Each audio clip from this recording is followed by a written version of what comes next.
أما بعد فأعوذ بالله من الشيطان الرجيم بسم الله الرحمن الرحيم رب اشرح لي صدري ويسر لي أمري واحلل عقدة من لساني يفقه قولي اللهم آمين. Yesterday we finished till at ayah number 110 of Surah Nahl. Remember that the Surah Nahl, very important surah, talks about a lot of signs, has 12 rukus, and yesterday the 11th ruku ended. So today we'll be starting from ayah number 111 of Surah Nahl. That's our last ruku, and inshallah it's going to end at ayah number 128. The surah ends at 128. Okay, one thing more I would bring to your attention, which is that Surah Nahl talks about Nahl. Nahl is bee, and honey bee is one of the signs of Allah. Again, as I mentioned, sign is a lens, a tool, an instrument used to see uh, to know Allah. You know, as Allah says that Allah is Nuru Samawati wal Ard. So, how to see Him? Ayah, signs are the things which you can use to see Allah subhanahu wa ta'ala. Also, if you remember that hadith where Prophet sallallahu alaihi wasallam said that, if you find footprints on the sand, what would you think that footprints belongs to? And if you don't see a man, so people said that, definitely we would think that there was a man. Though we don't see him, but we can immediately, after looking at the footprints, we'll see that there was a man who walked on the sand. Obviously, footprints doesn't come on its own. So he said the ayahs are the signs of Allah. So you see Allah through the signs. So the instrument.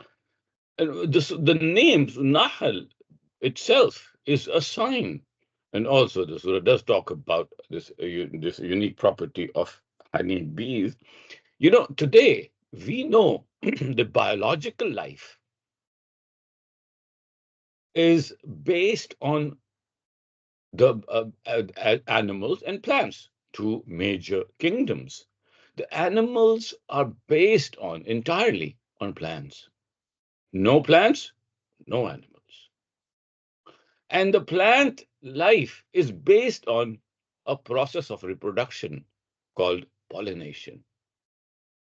And the fundamental of the pollination is carried by bees.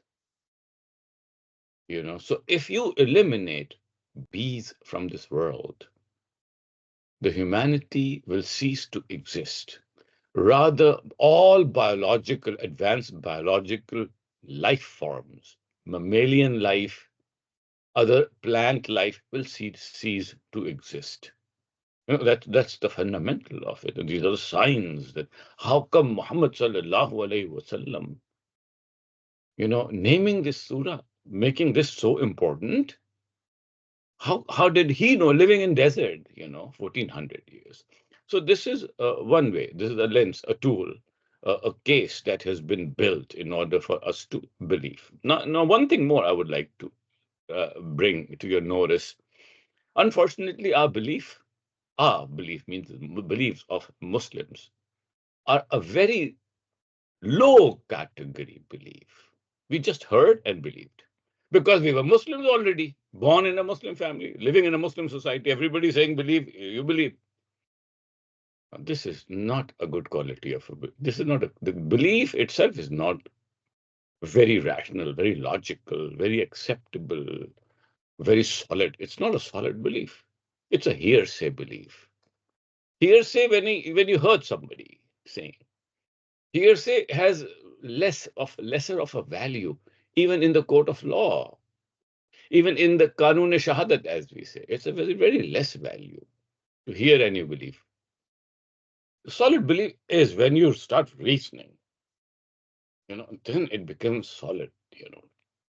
So this is one thing, the ayah does talk about a lot of things. So look, now this last ruku, which we will be reading today, the subject is the judgment day, the final admonitions of the judgment day, and, the final admonitions of Allah subhanahu wa ta'ala about it. And the ruku we ended spoke about, the rejection of Quran, by this Quraysh. They were rejecting it. Now we say, oh, read Quran, brothers. Read Quran is very important. Make Quran your, your pillow. Make Quran the quilt you take. Let Quran flow in your blood. Right? And what do we end up doing? Reciting it every day, reading it. What we miss is pondering. When you ponder, then all these wisdom, the pearls of wisdom come forth in front of you. So let me recite from ayah number 111. أعوذ بالله من الشيطان الرجيم. بسم الله الرحمن الرحيم. يوم تأتي كل نفس تجادل عن نفسها وتوفى كل نفس ما عملت وهم لا يظلمون. On the day when every soul will come disputing, pleading for itself. Every soul will be fully compensated for what it did, and they will not be wronged. Now, we allow me to say that we have a baggage when we interpret. The baggage, and we are proud of the baggage. The baggage is aslaf, the understanding of aslaf, of Quran. And we are proud of it. That's fine. But the problem comes when you put a limit to Quran in front of the limit the Quran, you limit the Quran by making excuse that the comprehension of majority is the authority. Ijma is authority, no doubt about that, but not over Quran. Ijma cannot bound Quran. So our understanding here of ijma, of Jamhur ulama, of Jamhur mufassirin over 1400 years, that here kullu nafsin tujadilu an nafsiha wa tawaffa kullu nafsin ma amilat wa hum la yuzlamun. On the day of judgment, every soul will be disputing for itself, and every soul will be fully compensated for what it did. What about the baby who died in 1 month? Will that soul will be disputing? No, that soul will not be disputing. So kullu nafsin doesn't mean that kullu means absolutely everything. Yeah, it doesn't mean absolutely everything. What about the baby died in 4 months, 6 months, 8 months? Or adolescence, before adolescence, a child dies, an innocent child. The child doesn't, and we have a hadith about it. We have Sharia speaking about it, that an innocent child dies, goes to Jannah, no questions asked. So how would they be disputing? So we understand that the application of this word, kullu nafsin, doesn't apply on certain conditions. There are certain conditions it doesn't apply, right? So this is one aspect I just brought up. So on the day of judgment, every soul will become disputing for itself, and every soul will be fully compensated for what it did, and they will not be wronged, which means they're treated unjustly. So we need to understand that. When Quran, now look at this. Quran is using this, and the Quran uses the threat of it. It uses, the threat. There's an important aspect. Let me bring this up in front of you. Allow me to bring this one in front of you. The if you use only threat, and this is what we use. Unfortunately, we use threat so much threat we use, that today Muslims, Islam is based on threat. Unfortunately, you say kalima, otherwise you'll be burned in hell forever. Fine, I'll say kalima. Since you have said kalima, now pray salah. If you don't pray salah, you're gonna burn in hell forever. Okay, I pray salah. Now, since you have prayed salah, now fast. Otherwise, you'll burn in hell forever. Now, what about the other two things? You keep on going. You keep on going, and then you keep on going into detail of everything, single thing, to an extent, as I mentioned, day before yesterday, about, my son going to madrasa, talking about his heels. If he's not do wuzu, His body is going to be in Jannah and heels are going to be in hellfire. And I mentioned that, there's a hadith. The hadith talks about it. But hadith talks about those companions who were travelers. And they were like all, covered up in dust.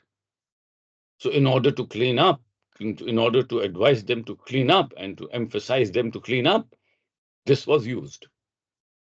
This is said by Prophet Sallallahu. But it does not make sense. Now we, in order to justify that, we said, okay, now we don't understand what's going on. So you know what? Din comes with aql, with naql. Don't use aql. Problem solved. The problem did not solve. It created more problems. Because aql is the one we've been seeing ayahs all day. Aql is the one who sees the ayahs, right? So this, aspect of it that you let me go back on the day when every soul will come disputing, pleading for itself, and every soul will be fully compensated for what they did, and they will not be wronged. So they will be treated. There's going to be a day of judgment where justice will be served. So um, so let's continue. Ayah number 112. وَضَرَبَ اللَّهُ مَثَلًا قَرْيَةً كَانَتْ آمِنَةً مُطْمَئِنَّةً يَأْتِيهَا رِزْقُهَا رَغَدًا مِنْ كُلِّ مَكَانٍ فَكَفَرَتْ بِأَنْعُمِ اللَّهِ فَأَذَاقَهَا اللَّهُ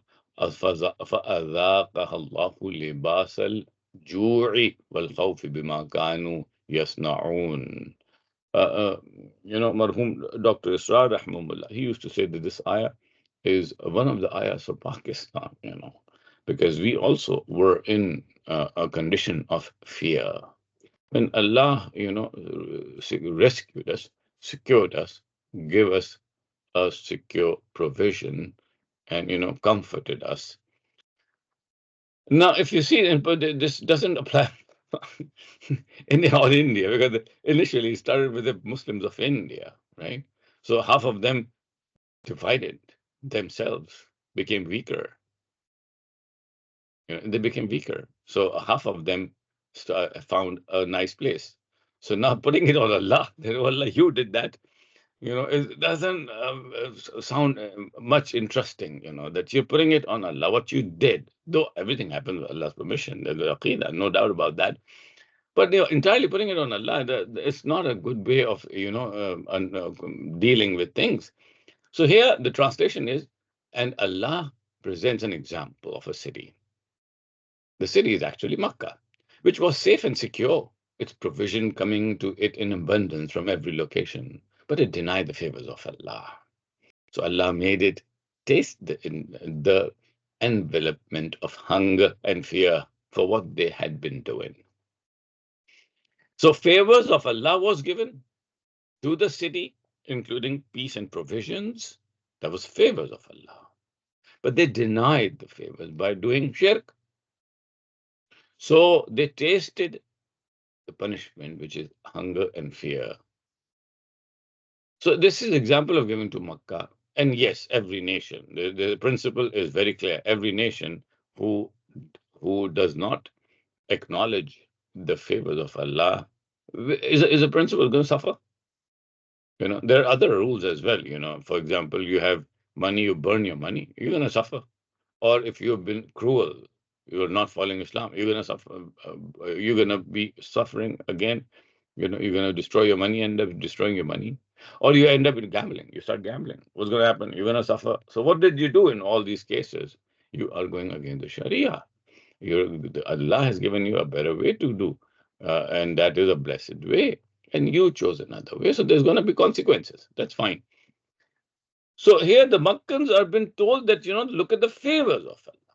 And if you do not submit to Allah, the favors Allah been doing to you, you're going to be facing this envelope of hunger and fear of what they. Now, this, if you see this, in the previous ayah and this ayah, the fear has been used. But the Quran does not use this fear out of context. Quran first encourage people, show signs. give freedom to choose. And those who are haughty, they are actually been the one who are been threatened in this way. But what we did, we plucked the thread out of it and we start applying the threat on every aspect. Every aspect we are been right now. Muslims are not believers because of the logical aspect of belief, because the rational aspect of belief, because the superiority of belief, because the superiority of reasoning, because no, they are believing because of fear. We have produced an ummah today, a Muslim ummah. We have two kind of people: those who follow, those who don't follow. The followers are 99.9%, allow me, are following because of fear. We will be held accountable, we will be punished. This is not, this is not supposed to be. This is not ala min hajil nabuwa. If you don't end up get quality people by doing that. And the results are in front of us.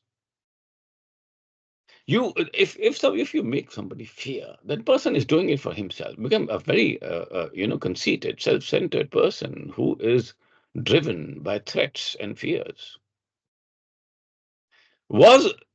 Is a good practice. It used to be a good practice, and we in our culture we had don't use scissors. You use scissors without cutting something. Just clipping the scissors, just clipping all the time. It brings bad omen. So bad omen was a threat. Why? So that a child, if he's clipping the scissors without anything and playing with the scissors, should not play with the scissors, because he end up cutting his finger. So to make him afraid, oh, don't do that. It's bad. Don't cut nails on the bed. It brings bad omen. No, it doesn't bring any bad omen. But it is not good to do because nails become sharp and they poke you when you sleep, because it's not easy for everyone to see and pick up every nail. So they say it brings bad omen. Bad omen was a threat used. We adopted this to an extent that we brought these things in culture, these threats. A threat-driven morality, a threat-driven guidance, a threat-driven norms of the society, a threat-driven way of advising, a threat-driven knowledge. Seriously, brothers, what have you done? What happened in this particular case? In this particular case, you are choking the human talent. The humanity will not progress in this way. It will not. What threat-driven approach is going to lead you, is going to give you a direction that you have to become an angel. No, Zuhud, to become angel is not the objective. Angel, Allah have plenty of angels. In fact, there's a hadith that if everybody on earth becomes angels, Allah will remove humanity and bring new people. Fallible people who make mistakes. Then they do tawbah, fix their affair. And another aspect, which though is not mentioned in the hadith, is the Khalifa. You have a role to play, and the Khalifa is the controller who has the authority in his hand. The controller of what? People? How can you control people without controlling the resources? Okay, controller of people and resources. How can you control people and resources if you don't have knowledge and means? Okay, controller of knowledge, controller of means. And then you end up realizing that it doesn't end. You need to have the control of everything. Now, that kind of control, God has the control.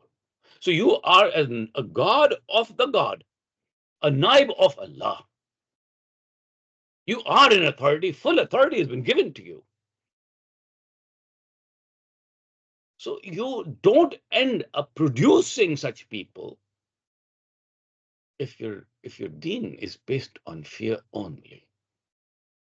The fear is there is a time when fear comes. You don't end up talking about fear all the time.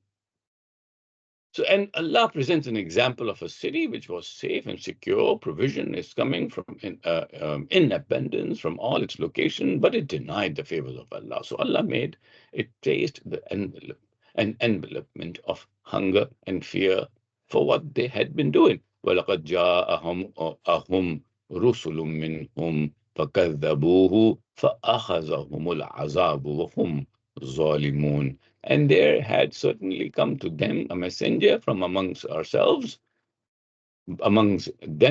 but they denied him.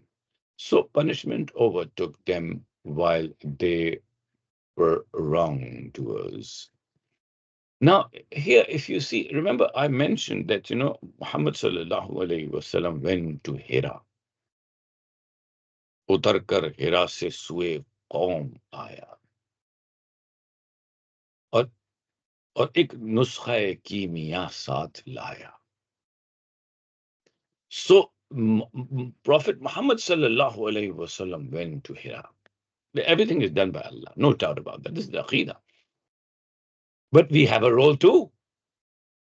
So Allah brought him to Hira or he went to Hira? That's a question. In Aqidah, nothing happens without the will of Allah. Fine. But when you see the Amali aspect of it, the Prophet sallallahu alaihi wasallam, there were reasons he went there. So he was the reason. So here, وَلَقَدْ جَاءَهُمْ came to them. Quran does talk about that we have sent him, we have appointed him, also said that he came to them. So there's two aspects of it, and the other aspect that that he went to Hira is this aspect I talk about when I say وَلَقَدْ جَاءَهُمْ رُسُلٌ. So he and certainly came to them a messenger. Minhum, out of them, فَكَذَّبُوهُ, and they denied him. فَأَخَذَهُمُ الْعَذَابُ وَهُمْ ظَالِمُونَ, and punishment overtook them while they were wrongdoers. فَقُلُوا مِمَّا رَزَقَكُمُ اللَّهُ حَلَالًا طَيِّبًا وَاشْكُرُوا نِعْمَةَ اللَّهِ إِن كُنتُمْ إِيَّاهُ تَعْبُدُونَ. And then eat of what Allah has provided for you, which is lawful and good, and be grateful of the favors of Allah if it indeed Him that you worship. So the Quraysh has been given good example here and advised that that if you deny the Prophet, as this people before of the city denied, we had all the provision, everything, all the blessings of Allah, they denied, punishment came to them. So if you do, the same thing is going to happen to you. Innama harrama alaykumul. Give me 2 more minutes, I'm finishing it up. Innama harrama alaykumul maytata wad-dama ولحم الخنزير وما أهل لغير الله به فمن اضطر غير باغ ولا عاد فإن الله غفور رحيم. He has only forbidden you to dead me animals. Now here innama, in only innama, now innama only, to some scholars emphasize that the haram things Quran emphasizes is these only, and they bring this ayah only, in order to bring the haram thing. So but it does not. We know that these terms in nama has a context. So contextually, the Quran talks about, it's not like a general thing, and we went to the extent, in order to, because some people think haram, halal is Islam. So they miss the whole idea, and they pick up one aspect, and they overemphasize that. And when we act, on the color or the tradition or the culture Islam produces, or the halal or haram, they emphasize on it and let go the bigger objective, which is iqamatuddin. And emphasizing on one aspect, they think they're doing good service to Islam. So he has only forbidden you to dead animals, blood. So a dead animal you cannot eat, blood you cannot have, the flesh of swine. So lahmul khinzir, right? So the Quran emphasizes the lahm of khinzir. Khinzir would have been enough, but he said lahm of khinzir. Now we took a privilege. We said that even the lard of pig is also haram. Why? We said that in the hadith, there's a principle that if a part is haram, the full is haram. We draw principle of fiqh, principle of fiqh. If part is haram, so full is haram. So his hair is also haram, nail is also haram, skin is also haram, tooth is also haram, brain is also haram. Everything of pig, of swine is haram, because if the juz is haram, kul is haram. A good principle, no doubt about that. Fine. But hold on, why Allah didn't say that? That's a good principle, driven very nicely. But why Allah didn't say that? So there's a wisdom behind it, why Allah didn't say that. You never know, in future, maybe you need to create a cancer medicine that comes out of, the lard. You never know. It's not, it's a hypothetical situation. So what you're going to do? You go back to Quran and the principle of Quran and then say, oh, okay, Subhanallah. You will also increase your belief and give you room to, to even look in those areas. But we don't look, so we don't need to worry about those. وَلَحْمَ الْخِنْزِيرِ وَمَا أُهِلَّ لِغَيْرِ اللَّهِ بِهِ فَمَنِ اضْطُرَّ غَيْرَ بَاغٍ وَلَا عَادٍ فَإِنَّ اللَّهَ غَفُورٌ رَحِيمٌ. So he has only forbidden you dead animals, blood, flesh of swine, and which has been dedicated to others than Allah. But whoever is forced by necessity, neither desiring it nor transgressing its limits, then indeed Allah is forgiving and merciful. So if you see here, there's two aspects, sin aspect and some other human benefit aspect. So sin aspect, Allah has clarified that Allah has got nothing to do. If you eat, anything, any dead animal, it doesn't bother Allah. It's going to bother you. Dead animal is the animal died maybe because of the virus, coronavirus. Remember, it started from an animal. Animal was the carrier of it, and it was a bat, which is haram in Islam. So this is betterment for humanity. Allah's got nothing to do with that. And if you're in necessity, if you eat that, the sin aspect is waived here. If in a genuine necessity, you're forced by the necessity, or in trouble, you're dying, you don't have any option, you have only meat of pig, you're dying, you don't have any other thing. What are you going to eat? Eat soil or eat pig meat? What are you going to eat? Obviously pig meat. You cannot eat soil. So the two aspects of it. Health aspect, obviously, health and life comes in comparison here.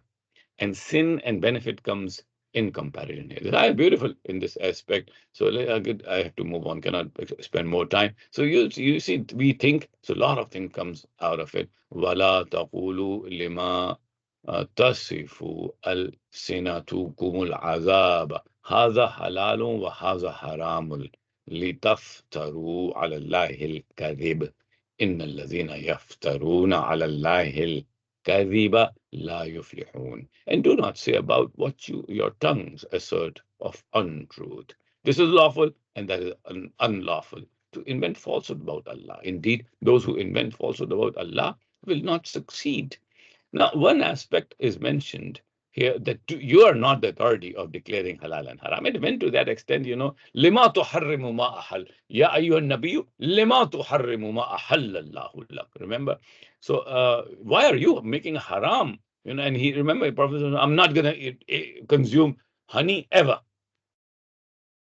Remember? So similarly, and Yaqub alayhi salam, if you remember, he said that I'm not going to eat camel's meat. I don't like it. And he doesn't like it. He's a prophet. He doesn't like it. Would you like it? No, I wouldn't like it. So in generation after generation, they made absolutely the camel meat haram. Oh, you're eating camel meat. Your prophet didn't like it. Oh, yeah, no, I shouldn't be eating it. No, this is a prophet. No, this is wrong practice. Don't do that. And he himself made the honey haram on himself. Allah said that, Ya ayyuhan nabi, lima tuharrimu ma ahallallahu lak. Why are you making haram with Allah has made halal on you? Here, another aspect, do not say what your tongue asserts of untruth, that this is lawful and that is unlawful. So don't make up lawful, unlawful from yourself. Don't invent falsehood. Don't put it on Allah. So another aspect which is not mentioned, though hadith mentioned about that, do not make difficulty in Islam. Don't make it difficult. Now, in order to be very dutiful, that by mistake nothing haram should enter me, so that I remain an obedient servant of Allah, you overemphasized other aspects of the consumable items at haram. You're declaring haram, and the haram kept on growing. It grew. The borders of haram grew because of this our pursuit. In order to become a better servant, we end up making it difficult and making challenging for others, and use it as the element of superiority on others, and so on and so forth. So let's keep it till here. Ayah number 116, inshallah. We'll continue tomorrow from ayah number 117. أقول قولي هذا أستغفر الله لي ولكم ولسائر المسلمين فاستغفروه إنه هو الغفور الرحيم. بارك الله لي ولكم في القرآن العظيم ونفعني وإياكم بالآيات بذكر الحكيم. الحمد لله رب العالمين، الصلاة والسلام على أشرف الأنبياء والمرسلين وعلى آله وأصحابه أجمعين. ربنا آتنا في الدنيا حسنة وفي الآخرة حسنة وقنا عذاب النار. رب اغفر لي ولوالدي وللمؤمنين يوم يقوم الحساب. رب اغفر وارحمنا غفور الراحمين. رب هب لي من الصالحين. ربنا اغفر لنا ذنوبنا وكفر عنا سيئاتنا وتوفنا مع الأبرار. ربنا ظلمنا أنفسنا وإن لم تغفر لنا وترحمنا لنكونن من الخاسرين. اللهم اغفر قلوبنا بالإيمان واشرح صدورنا للإسلام. اللهم آمين. وصلى الله تعالى على خير خلقه محمد وآله وأصحابه أجمعين برحمتك يا أرحم الراحمين. آمين.